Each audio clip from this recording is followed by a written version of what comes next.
Hi, Alyssa. Hey, Katie. Are you ready for a bonus download episode? Yeah. We're going to do episode number, I think it's called 345.5. 345 and a half. We were summoned to the mothership. We thought it was fake at first, so we deleted their emails. Yeah, the first email was deleted. It looked like a form fill or like just a general kind of NAR invitation to like all 1.5 million members. Yes. And it was just like, I don't know what this is. I delete. Yes. And then the next email said, hey, did you get our email below? And I was like, oh, sorry. let me take a second look-see. So do you remember what the email said or what this was? Like, no. It was very brief, not a lot of information, just that they were trying to find influential people in real estate to come to Chicago where the NAR headquarters is. Correct. For a one-day meeting. Yeah. I love getting you to retell stories. Why? Because they're very rarely accurate. Is that not what it said? No, I'm going to pull it up. Do you just ask me to test me? No, I thought maybe you remembered. Read that email. To be and fair, you responded. I read the email and responded and called you. I didn't even read the email. Like, I went off of what you told me. I know. Fine, that's true. That was an unfair question. Yeah. Stricken from the record. I'm so sorry. Okay, the original email we did delete. That's true. Yeah, okay. And the second one was like, hey, just checking back in. But the original one was basically like, yes, what you said. We wanted to invite you to come to this NAR event in Chicago on March 4th for a series of candid conversations with NAR leaders. I hope you can join us. That was the second email. Okay. The original email was, like I said, looked like a form. And I was like, I don't know what this is.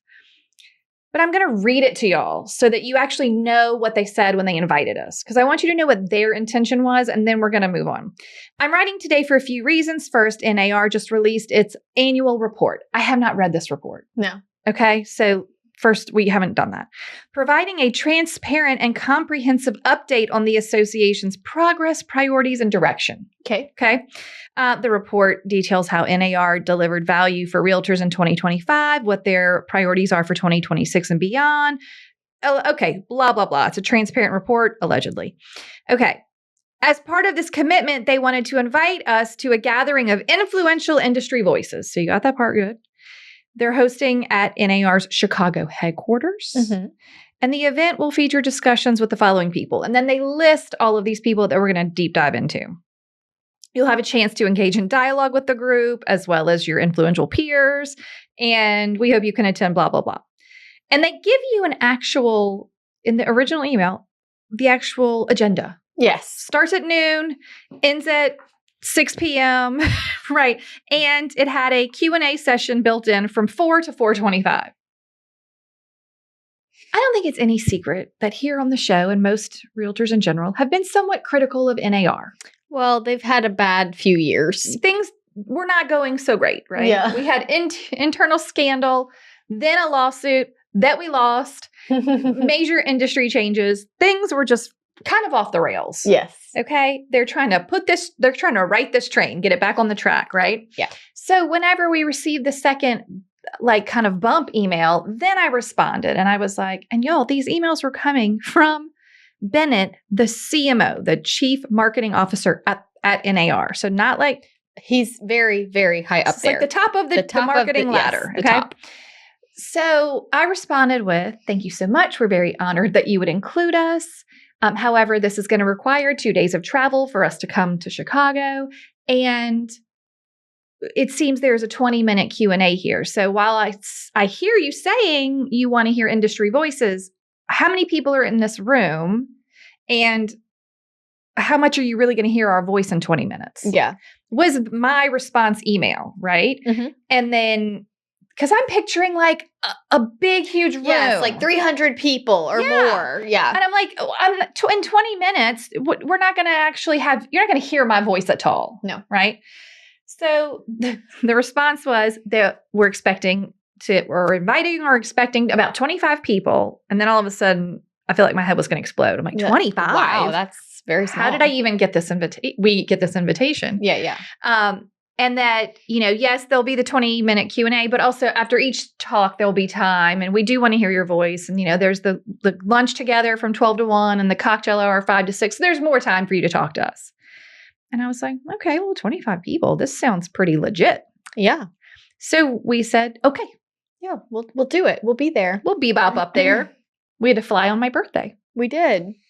Which is, if you saw our Instagram, the plane people gave us all the snack boxes for Katie's birthday. Sure did give us all the snack boxes. So we had a whole buffet, and we didn't have a person sitting next to us.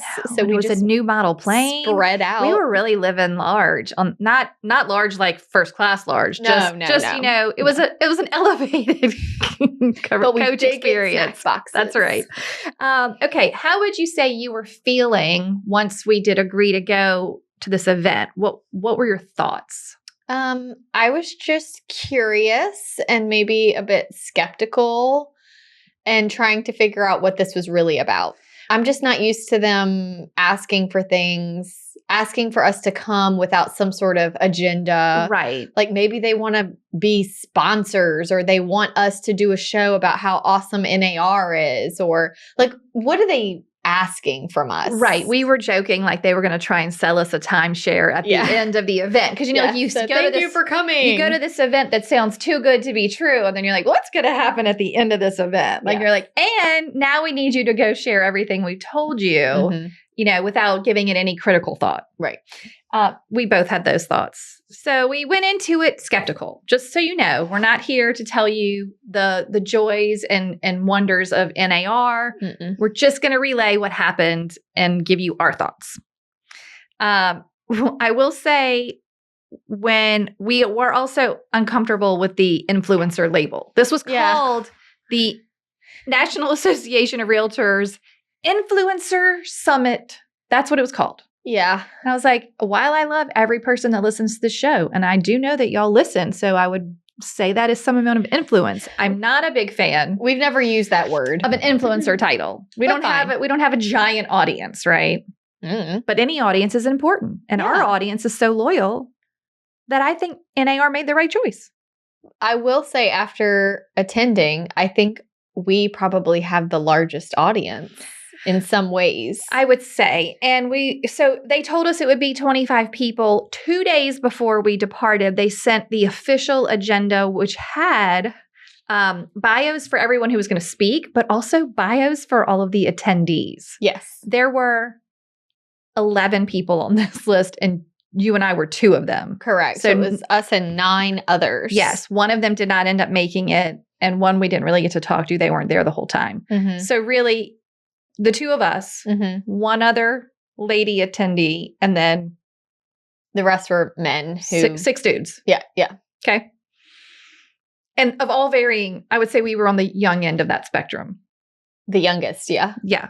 Yeah. So, and their bios were fascinating. I mean, we're talking like huge coaching program names down to like people. One guy is one of the owners of Next Home, which is a franchise brokerage. Right. So, but they all seem to have podcasts. Yeah, one of them was we had a national speaker that speaks at a lot of real estate events, who's actually not even licensed, but she's a speaker who has done a lot of work in the marketing and on the marketing side of real estate. Yeah, and she has a podcast. Yes, yes. So, okay, that's sort of the backstory. Right. Now, where do you want to take it? We did light research on the people we would be seeing there. We did. We wanted to know a little bit about their shows. Went to all their social medias. Sent them all messages. Yeah, saying hi. Many were not responded to. Well, it doesn't look like they were all super active on every. I think we used different platforms. Correct. We only checked on Instagram. Yeah, that's right. We sent them a message there. They did have an account there. I think these are Facebookers. That's right. They were a little bit older than us.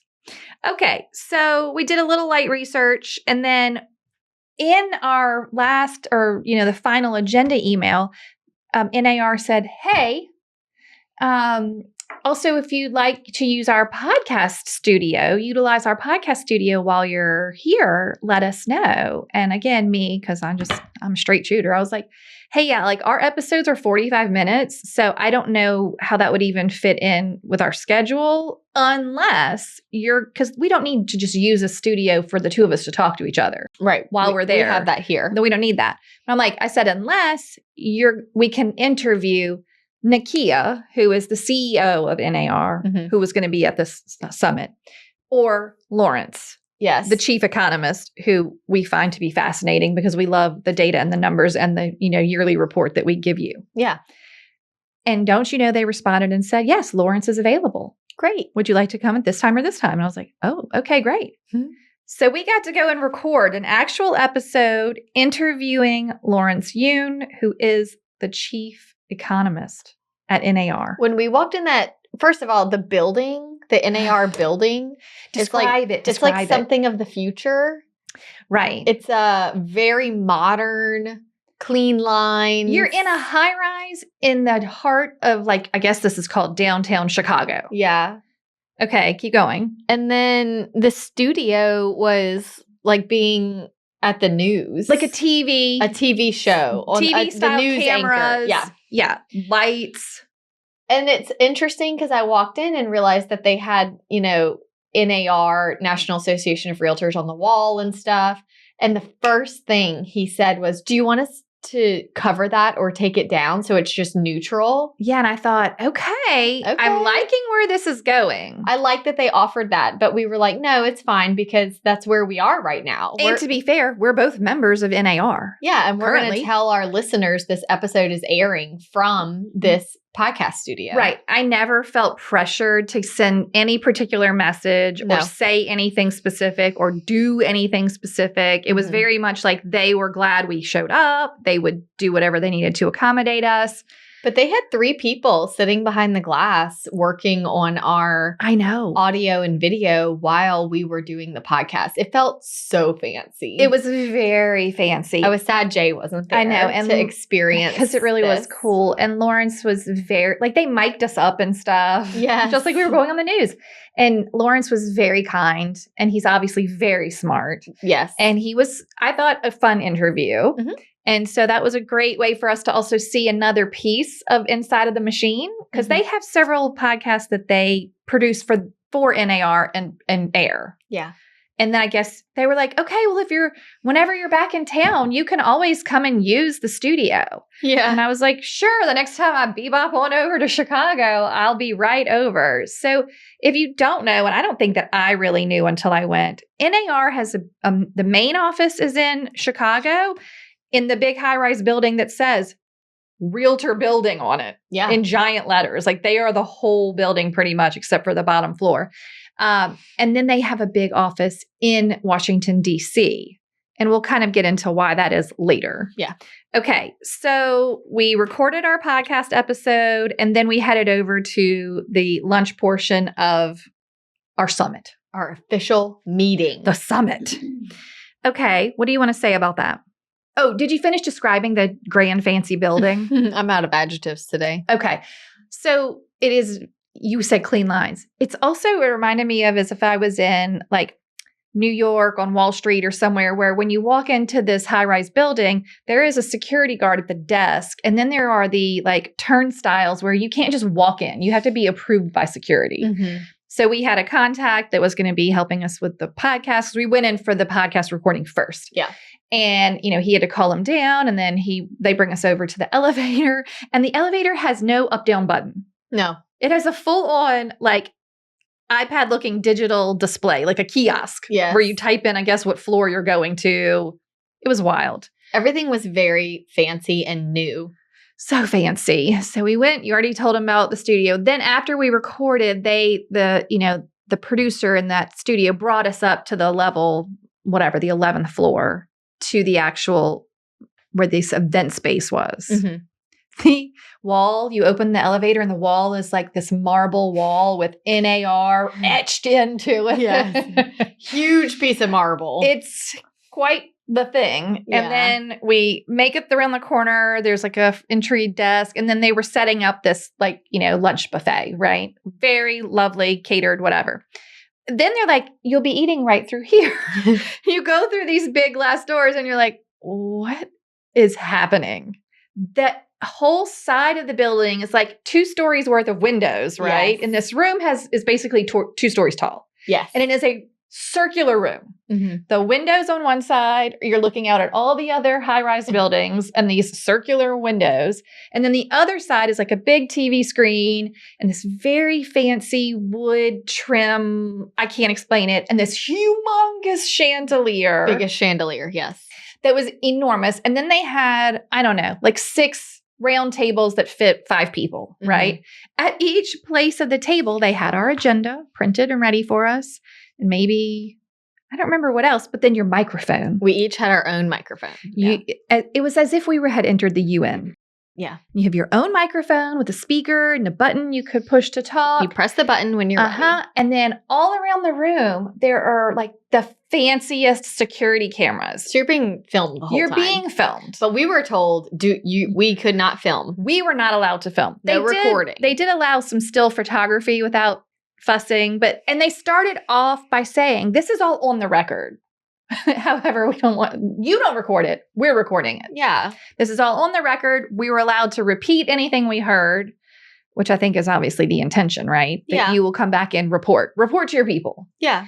But the room was wild. And whenever we were talking to Bennett later, I was like, yeah, it's like the UN in here. He's like, well, I removed the giant oval table and opted for individual tables because that really does feel like, it just kept making me think of that or of like The Godfather when all the like family heads are sitting around the big table. And then there's like this huge, shootout. I was like, where are we? What is happening? What is happening? So we sat at a table with Katie Lance, who is the social media person you mentioned, and the advocacy, the head of advocacy, Shannon. So that was lovely. We had our lunch, and then it's time to hear the presentations.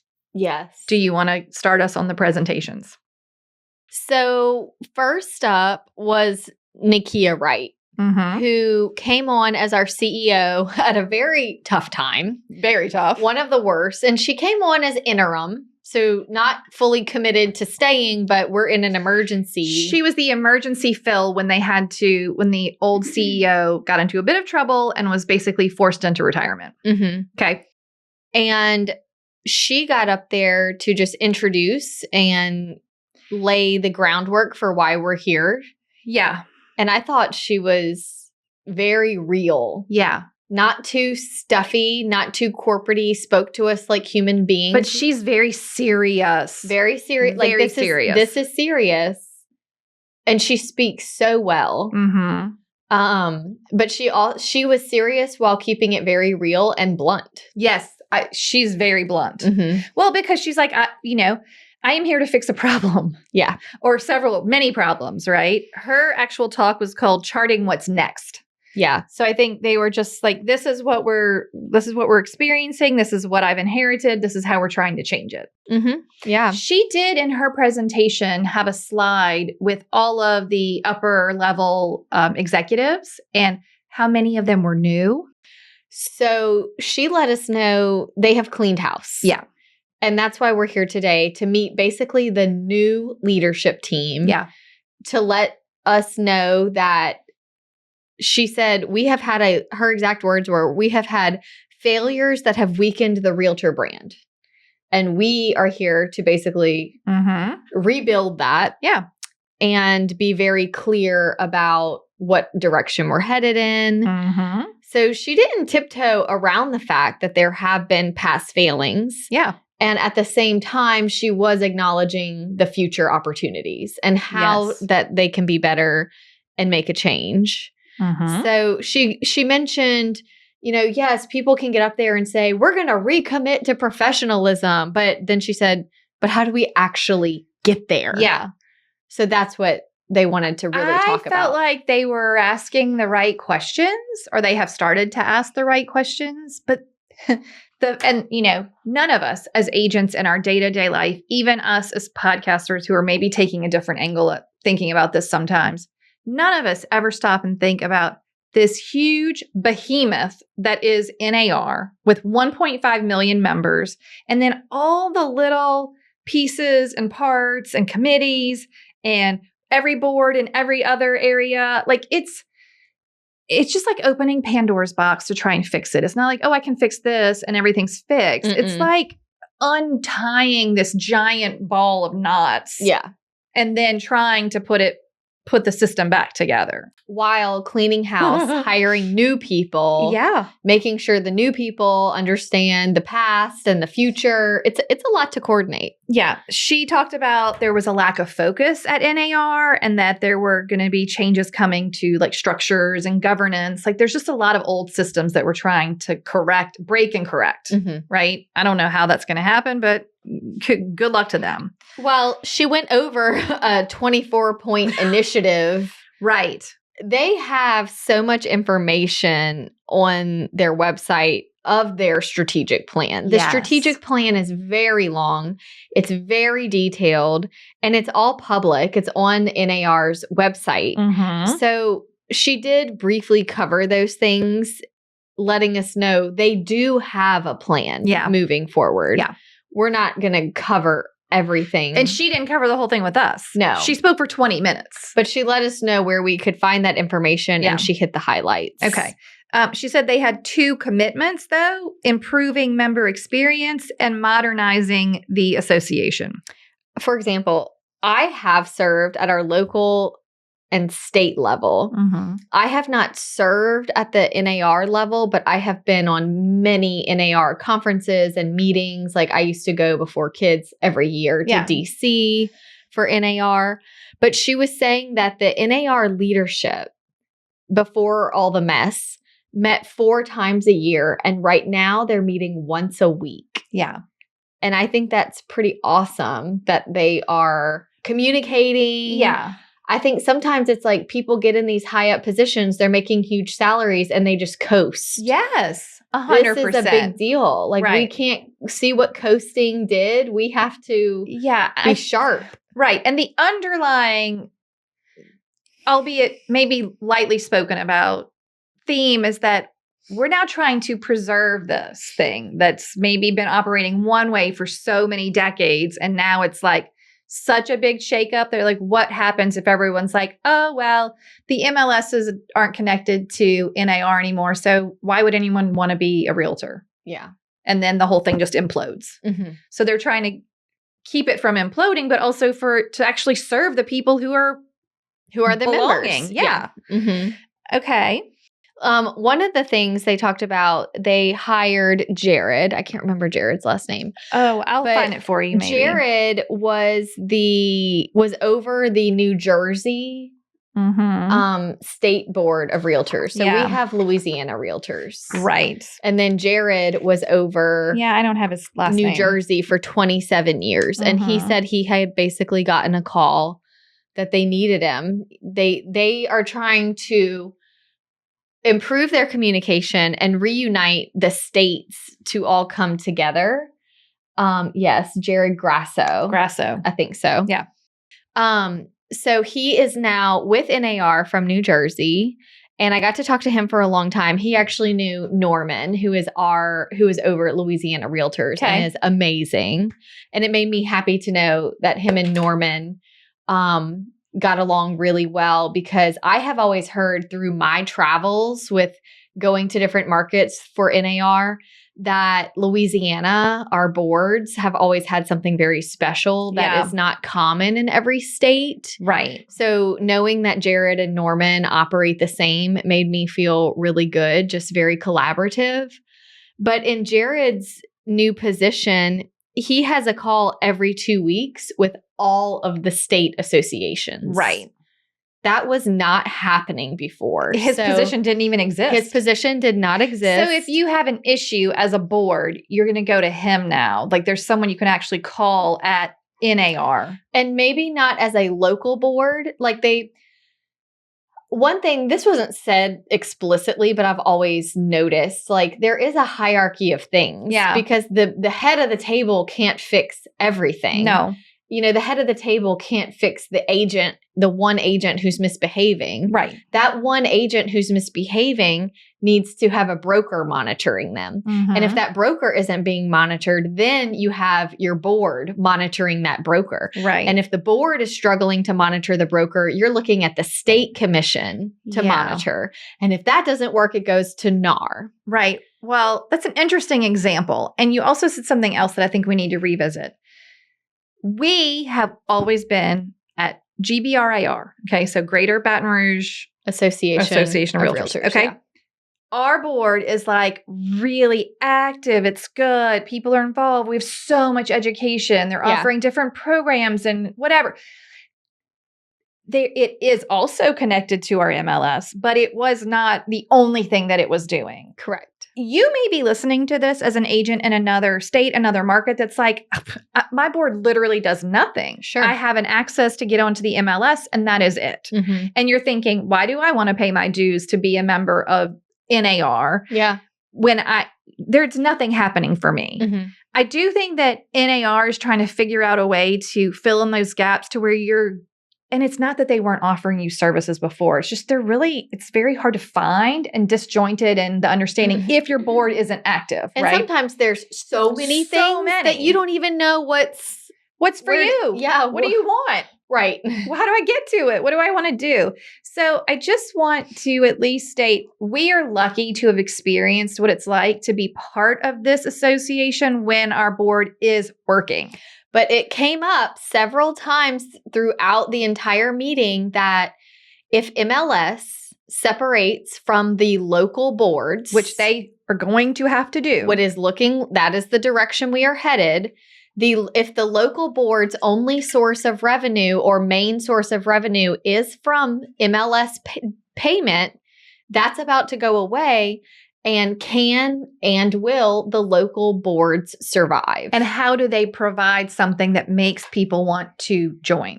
And it was also brought up that we don't want to force something that maybe isn't working anymore. Right. They're not saying we're here to shut down the local boards. No. But they are here to say we're not going to expect you to pay for something if it's not valuable. Yeah. But there may be consolidation of boards or things will likely change. I think we are going to see some smaller boards consolidate with larger boards. I do think we're going to see some boards that just don't have the income to stay a business, and realtors will just not have a local board. They will be dependent on their broker, making sure their broker provides everything. And if they ever have issues or disputes with a broker, then you have to go to your state. Yeah. But the local boards are the ones that are sort of up on the chopping block. And I feel like the message was, we as NAR want to help you stay afloat if MLS departs, but only if you're valuable. Right. So it's not NAR's decision if the local boards are going to make it. It's up to each local board. Right. And I mean, I assume, this is a bold assumption, but I assume that if you're in an area that at some point in time no longer has a board, you could still join national NAR, right? Like, you could still be a realtor and receive whatever benefits that entails. And that's why they're like, if it's not worth saving, then we're not going to save it. Yeah. If it's worth saving. So they're basically calling out the local boards to say, check your business model. Are you providing value? Do you have other avenues of income if the MLS income? Yeah. And I think the other thing is they're trying to figure out, because there is obviously so much resistance to these changing business models. Many small boards who maybe only offer MLS are not excited about the thought. They literally don't know what to do. Yeah. They don't know how to stay open. Well, they may have to, the fear for them is job uncertainty. The boards that close, the people that work there will lose their jobs. And we had one particular fellow who said, well, how can I keep my friends in business? Yeah. And in my mind, that was such a trigger for me, because I wanted to be like, we can't, you just said it, your friends Right. This is not about keeping your friends in business. This is about making sure that every service we are paying for is valuable. And if it's not valuable, your friends are going to be put out of business. Right. And this can't be the good old boys club anymore. NAR has been called that many times. Yeah. And we can't work on the basis of this is the way things have always been done. Right. Which is why it made sense for us to be in the room, because we're just like, what? No. But there was quite more than one person in the room that was used to the old way. Yeah, this is how we've always done it. This is how we've always done it. So I actually think it was kind of good, to see it that way.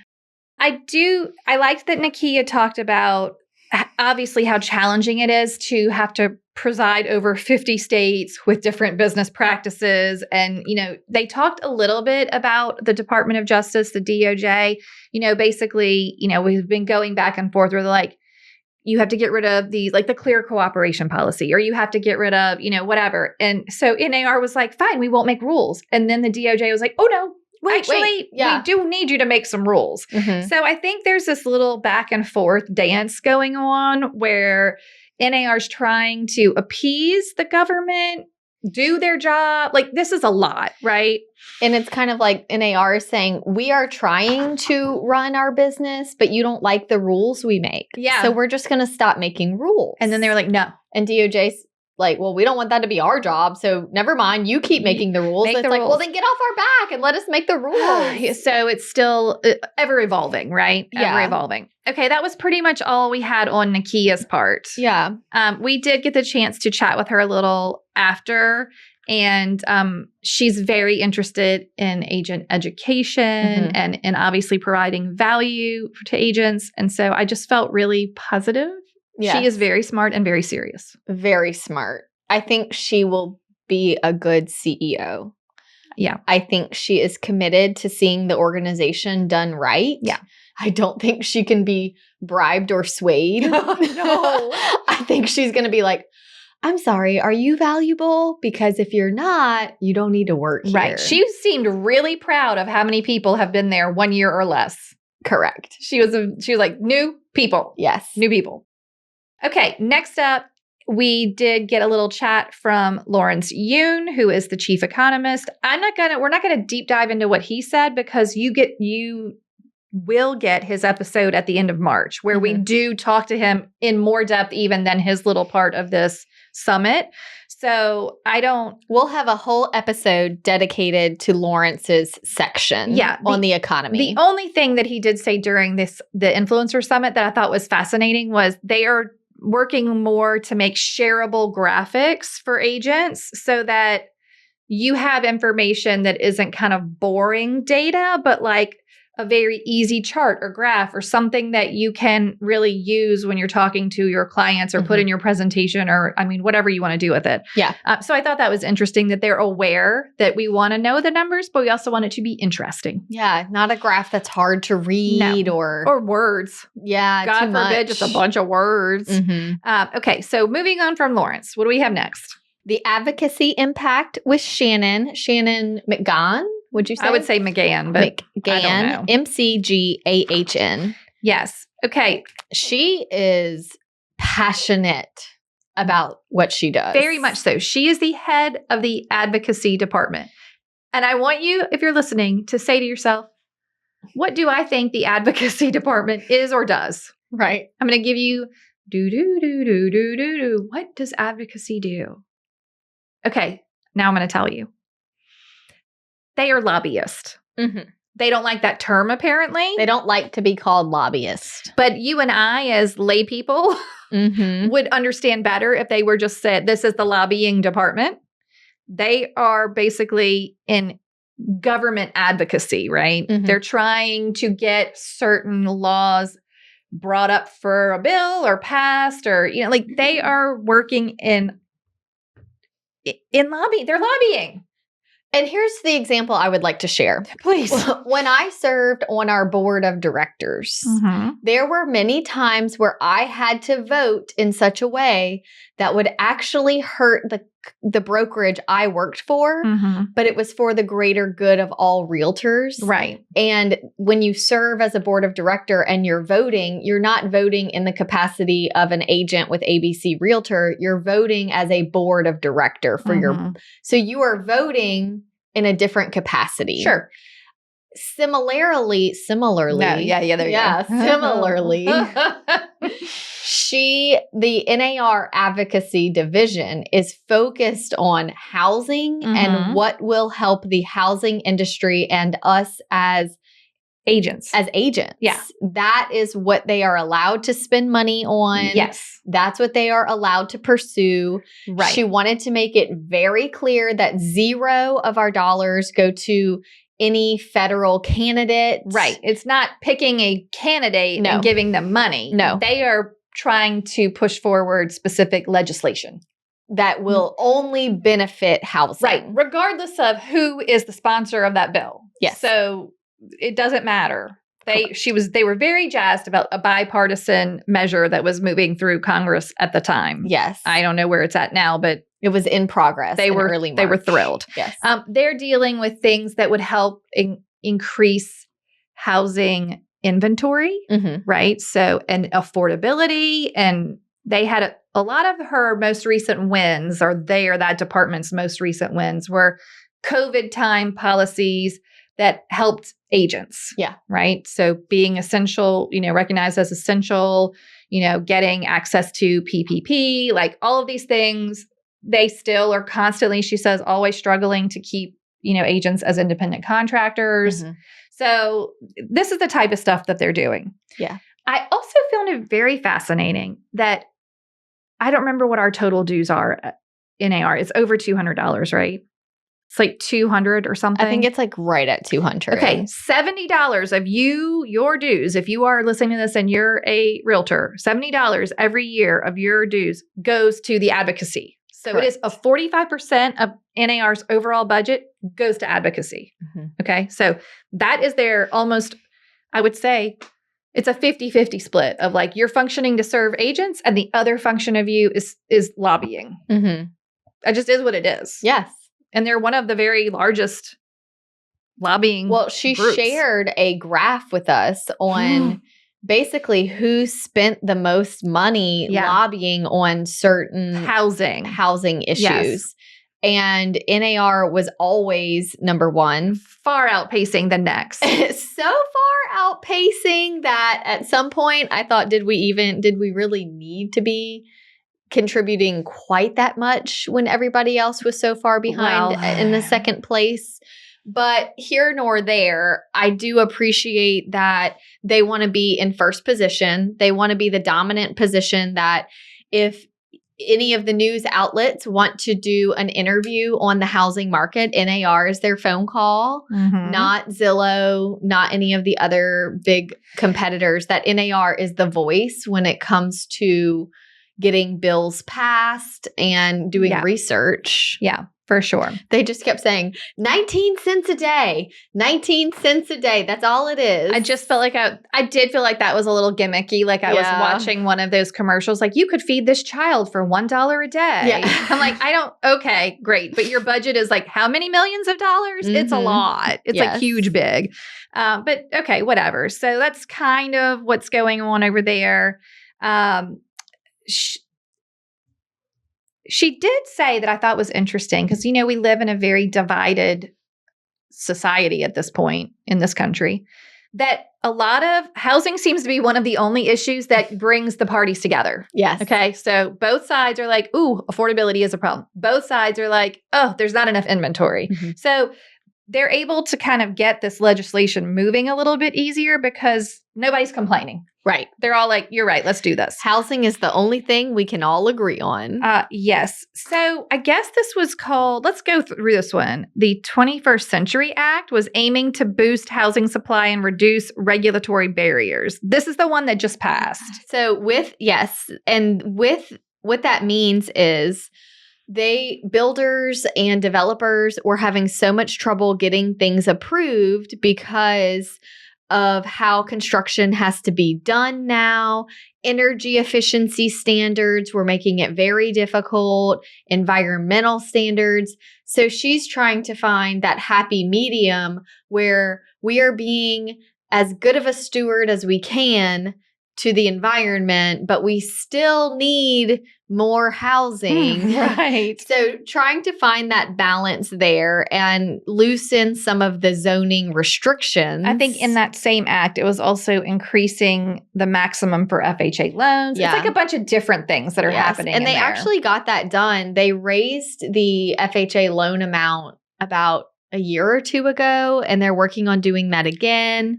So just making it a little bit more accessible. They were along. That wasn't fully done, that piece of legislation. They had just passed, like, I guess maybe the House or something, but they were pretty jazzed.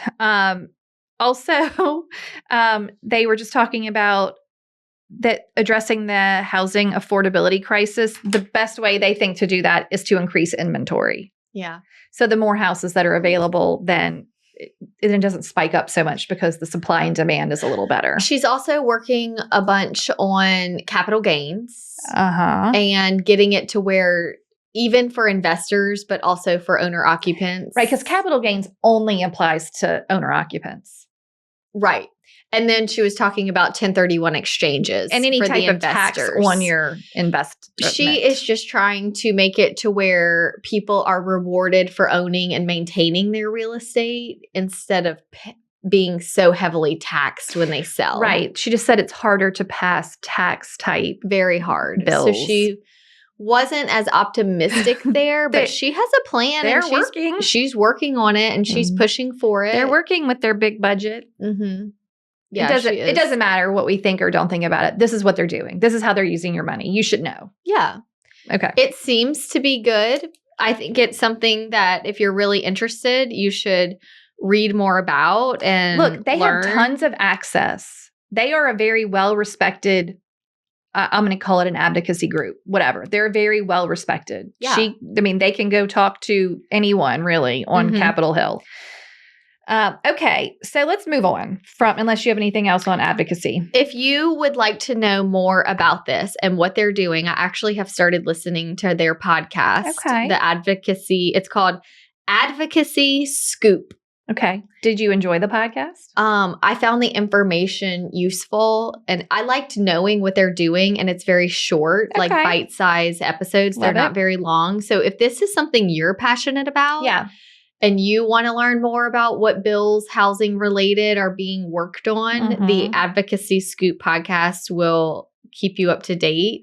I also think I found it more credible having met Shannon because she has a very impressive background serving in real government capacity outside of NAR before she worked Another for NAR. Very smart lady.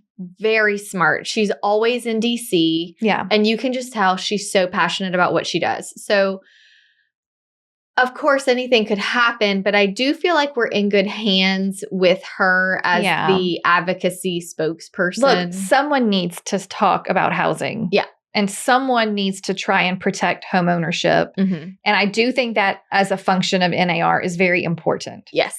I also feel like it is a little nuanced and tricky. Nothing is perfect. Sure. No legislation is going to perfectly magically fix this. Some are going to move in a direction that might be helpful to housing, availability and inventory, but at the expense of something else. It's all choices. Everything affects everything. But she was smart, and I like that you listened to her podcast. So now, if you're interested in this part of it, go listen. Her big takeaway is if you're not at the table, she said if you're not setting the table. She said if you're not sitting at the table, you're on the menu. Setting the table. This is what she said. If you're not setting the table, you're on the menu. They want tomato. I don't want to be on the menu. You don't want to be on the menu, but she's like, we're setting the table of like, what do we want us to focus on? What do we want the legislation to be? What do we want to do for housing? Yeah. Regardless. So it's important to her. It should be important to you because you're spending money on it every year. 19 cents a day, you are. 19 cents a day. That's ridiculous. Okay, next chat was with, I don't know how to say, Mark Birchbach. Birchbach? And Mark is the technology and policy person. Somewhat newly. Another newbie to the NAR leadership. I wish they would have put that in their bios, like how long they were there. He is the Executive Vice President, Strategic Business Innovation and Technology. Whew. And one of the most interesting things I learned during his talk is that NAR has a venture capital firm. Had no idea. I was like, you don't say. So he sort of self-funds his department. You're right. That part of it, for on their tech side of things. And they're just out there trying to find technology, startups that would maybe, one, make money, and two, be good for us, right? Things we would want and would want to use. Yeah. Okay. He did talk a little bit about Realtor.com. We didn't get deep into that. No. And I have my thoughts. What are your thoughts? Well, Realtor.com is not owned by NAR anymore. It is another company. Okay. They have, and again, we didn't get deep into it. There's some sort of stake there, but I don't really it's like, this is the competitor to Zillow and Redfin and whatever, but it's not, we don't own it, but it's got our name on it. Right. Do you know what I mean? Like, so how much of a say do we get in how it's run? I don't know. But he brought that up, and all the other companies that we own, which are like RPR and there's a bunch of them. Yeah. I don't think I took a picture of that slide. So many. But the venture capital group was doing okay and had raised $20 million. So it's making money. Yes, it raised $20 million. And I believe he said he does not even use our dues money. No, not for that. So member dues is not in his budget. He is a self-run, self-funded division. Not the whole division, just for the venture capital. Okay. But either way. Of NAR. I don't think they're costing too much money. No. I don't know. Who could say? All right. Anything else that you remember? I was trying to see if I had his slide, but I don't think that I do. Because I was like, that was a lot of different companies, Yeah. No. I hadn't heard of a lot of them. No. And I'm like, some of them, you don't know. Okay. But tech, of course, we're not the techiest. Yeah. It was a little over my head, but he really sounded like he knew what he was talking about. He was into it. And again, new on the scene, fresh on the scene. Okay. Next up was the lawyer, John Waklowski, who is the general counsel and senior vice president of legal. What a fun job. Wow. What a time to be that person. Time. He had been there, just made his 1 year. Yeah. He said his number one thing was he couldn't believe that the attorneys who lost us, Seitzer Burnett, were still on the payroll. When he showed up, they were still being paid. So he was like, okay, they're leaving now. Fired. Goodbye. Fired. Okay. He said they are working with hiring more boutique firms that specialize in antitrust. Yeah, right. Sometimes bigger isn't always better. No. Look what happened. They didn't win. They dragged us through the mud Cost trying us a bunch to win. of money. Yeah. Right. So they have completely restructured their whole legal department. Right. So did I hear correctly that before him, there wasn't technically an attorney on staff only for NAR? I don't think so. I think it was maybe like a team where they're hiring outside firms. But yeah, I think this was kind of a new structure. Either way, he seemed, again, to be a very intelligent fellow. And let's see what his background was. He also cleaned house. Yeah. That's what they like to do. Yeah. He is in the D.C. office, in case anyone cares. He oversees the NAR legal group, providing legal risk analysis and mitigation guidance across the organization, as well as to key stakeholders. Okay, fine. Prior to NAR, he honed his political and legal skills in diverse high-level positions as in-house general counsel to a 2016 presidential candidate. I wonder who that was. As a partner in a boutique political law firm and in various fundraising. Okay, fine. He's just been around politics a lot. But now he's going to try and help us. We needed someone probably with connections. Yeah, and because the DOJ keeps knocking at our door. Yeah. Okay, so we didn't really write much notes on our legal friend. No, John. there was a lot of legal jargon. Well, again, We've all heard a lot of it in the last few years. Yes. Like, okay. Nothing was really new, but again, there have been things that have been changed, and he would like to get us in the right direction. Correct. Okay.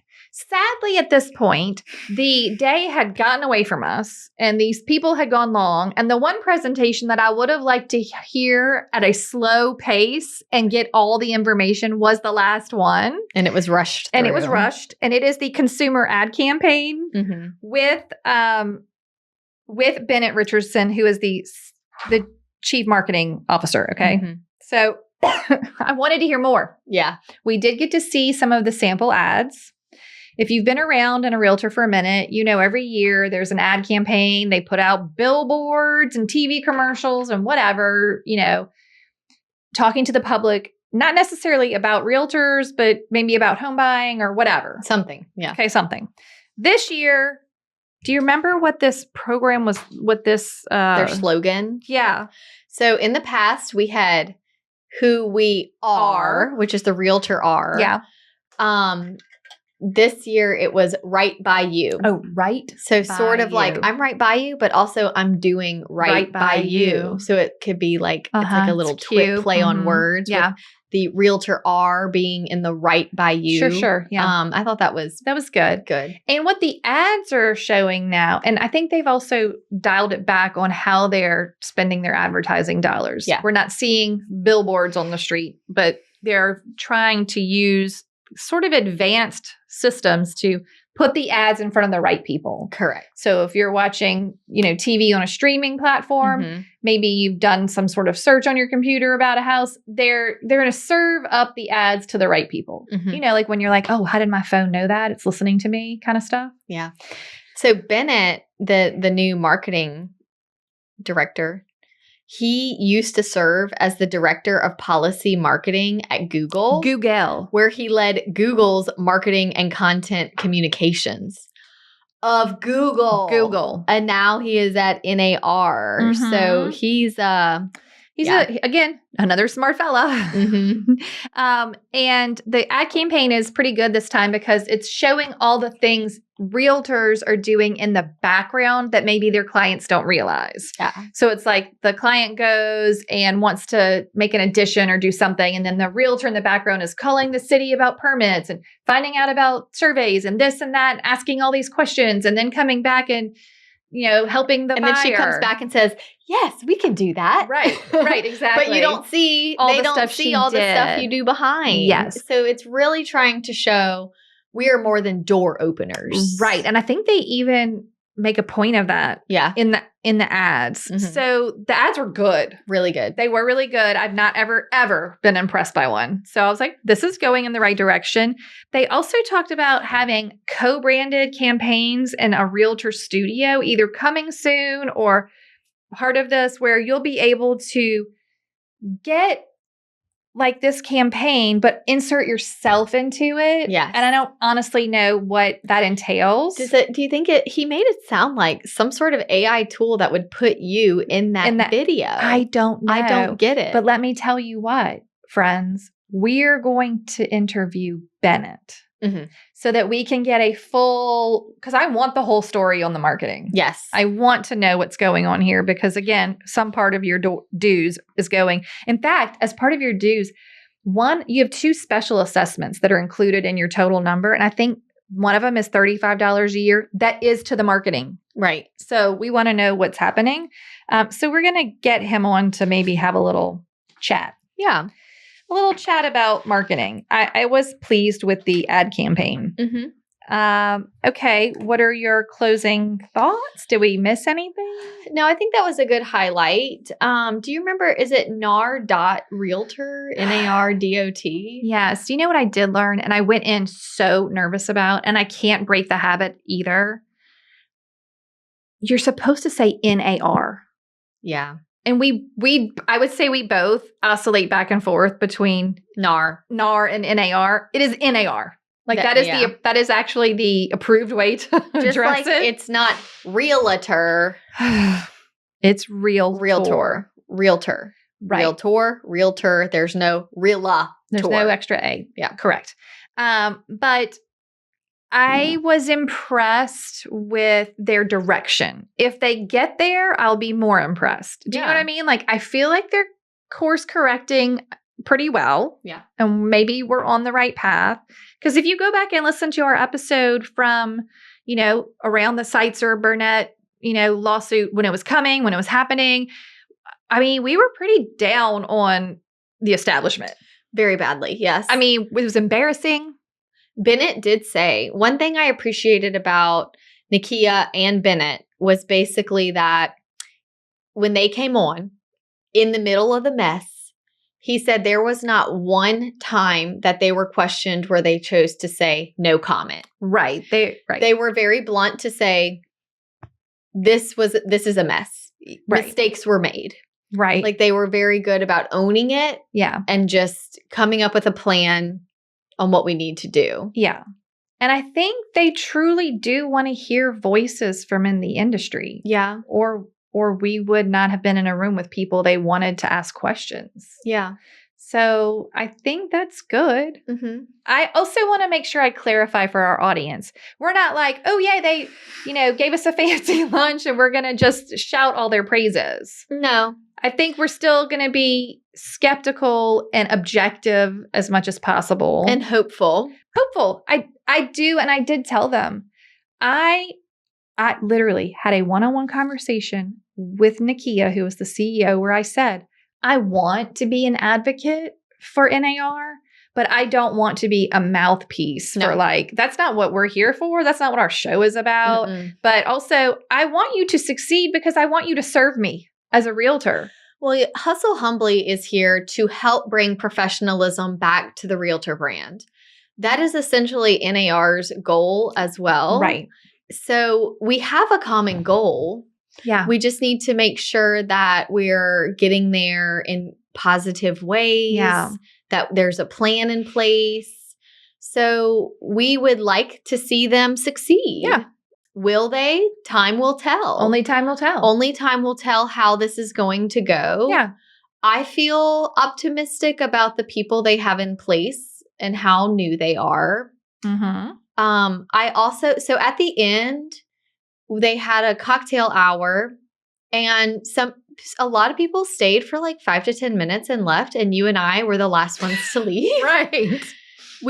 I found it interesting that we talked to all these people. Yeah. Had their ear. They were asking us advice, asking us for tips or advice on how to better the marketing. What did we think of the day? Are there areas that need improvement? Like, they did not want us to sing praises. They wanted constructive feedback. Yeah. And we had their ear, and there was no way we were about to leave early. Yeah. It was we're not establishment. Like, we're not part of the old guard. Right. Right? Like, we're just out here doing our own thing. That caught someone's Still attention. selling real estate. Right. And I think that everyone else in that room did not sell.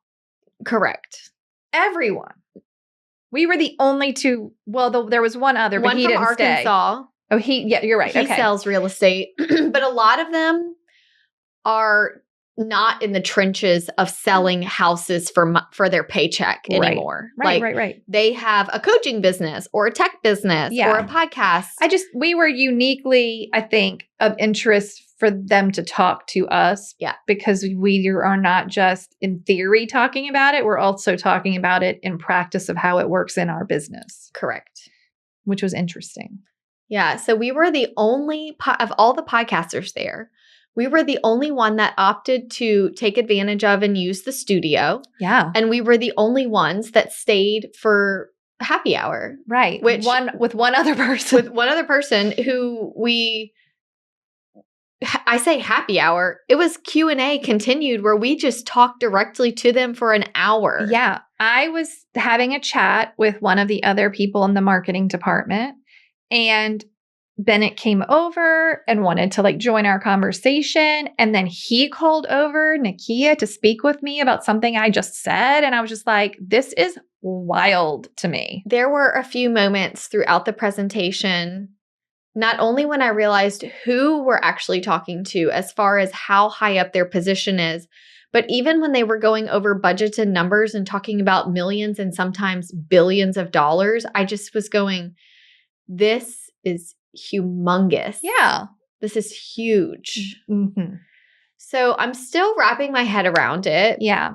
I think we now have a very open door of dialogue, though. Like, we have direct access, I feel like. You know, they should be getting their king cakes today. Oh, that's right. They were going to be delivered on Thursday, which is today. We sent them, we sent them king cakes because the NAR conference is in November in New Orleans, Louisiana. This year, which is our neck of the woods. Y'all may recall Katie and I did the NAR Next conference in California. 2023. And that was so expensive and so difficult, but also we loved it because we met so many of our listeners, but we vowed we are never going to have a booth again. Never again. Because it was so difficult. And even Bennett was like, no, we need you. We need you there. So we were talking about they're coming to Louisiana in November. We may have a meetup, but we wanted to send them a king cake, thanking them for taking the time to go through the NAR strategic plan with us. And here's a taste of Louisiana before you come. I felt very much valued and listened to. Oh, yeah. I did not feel talked at. No. I mean, there was talking. They didn't ask for anything. No. They did not ask us to do this bonus episode. No. We're just doing it because y'all know we went and we wanted to share with y'all. And it was so much. Yeah. That it was like, we need to just record our thoughts. This can't be an Instagram post. No. Or a too long of an email to tell you how it went. So I'll be curious to maybe listen to this episode in 5 years. Same. That's exactly right. We just really needed to capture this moment in the big machine and see where does the train stay on the tracks? Yeah. Does it get where it wants to go? Does it create more professional realtors? Did they reach their goals? Right. Do we feel like the brand is in a better place? Mm-hmm. I think the next few years still holds some changes and transitions and modernization of what we actually need and what we don't need. I think they're going to be downsizing certain things and increasing certain things. And yeah, for sure. We just have to see how this all plays out. I know. It's like, who could say? Yeah. But you're right. We really needed to record for posterity. Yeah. So we can come back and be like, okay, we got that sense. Or, oh, they really failed us. Yes. So we shall see. Anything could happen. But we feel hopeful. I do. Okay. You're good? I'm good. All right. Thank you all for tuning in to a bonus episode. I know this was long, but I think it's interesting. Yeah. Okay. Too. And we will see you. And look, tune in at the end of March will be Lawrence's specific episode. And I don't know when yet, but we will get Bennett on here to give us more of the marketing nitty gritty. We'll get him. Which would be really interesting. Mm-hmm. Okay. All right. Bye. Bye, friends. Wait, before you go, if you enjoyed this episode and if we brought you value, take a minute to rate the show, leave a review, or drop a comment. We are giving away our best stuff for free. Find it at hustlehumblypodcast.com/freebies. We'd also love to see you in Hustle Humbly community. Join us there at hustlehumblypodcast.com/membership. We love chatting with you in our DMs. Find us on social media at Hustle Humbly Podcast and say hello. If you have an episode topic or someone you'd like to toast on the show, please email us at team@hustlehumblypodcast.com. Thank you so much for tuning in to the Hustle Humbly Podcast. See you next week.